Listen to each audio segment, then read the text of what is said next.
গত 15-16 বছর কি আপনারা ভোট দিতে পেরেছিলেন? ভোট দিতে পারেননি আপনারা। আমাদের দেশের মানুষের ভোটের অধিকার কেড়ে নেওয়া হয়েছিল, কথা বলার স্বাধীনতা কেড়ে নেওয়া হয়েছে। যারা এই কাজটি করেছিল তারা দেশ থেকে চলে গিয়েছে। কিন্তু প্রিয় ভাই বোনেরা, এখন অন্য একটি গোষ্ঠী তারা আবার কিছু কিছু ষড়যন্ত্র করছে যেন নির্বাচন বাধাগ্রস্ত হয়। এই ব্যাপারে আপনাদের সকলকে সচেতন থাকতে হবে। 12 তারিখে ইনশাল্লাহ, 12 তারিখে এখানে যারা মুসলমান ভাই আছেন, আপনারা তাহাজ্জুদ পড়ে স্ব নির্বাচনী এলাকায় স্ব ভোট কেন্দ্রে গিয়ে ভোরে ফজরের জামাত ওখানে ভোট কেন্দ্রের সামনে আদায় করবেন।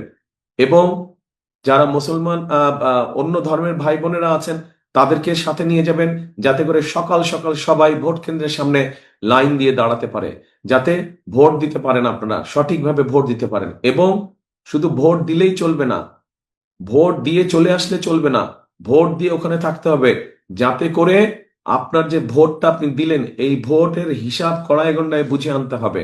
পারবেন কি ভাই বোনেরা, পারবেন? ইনশাল্লাহ, ইনশাল্লাহ।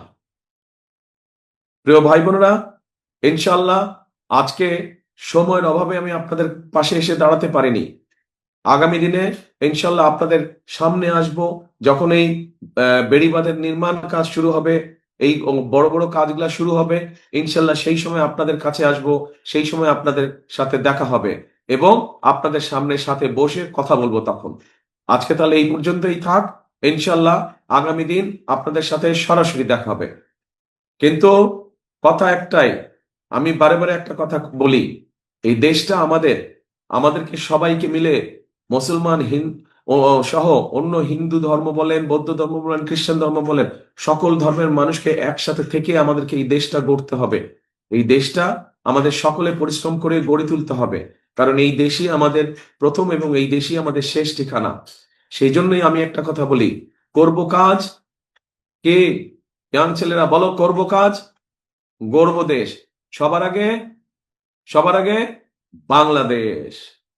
আবার বলি, করব কাজ, গড়ব দেশ, সবার আগে বাংলাদেশ।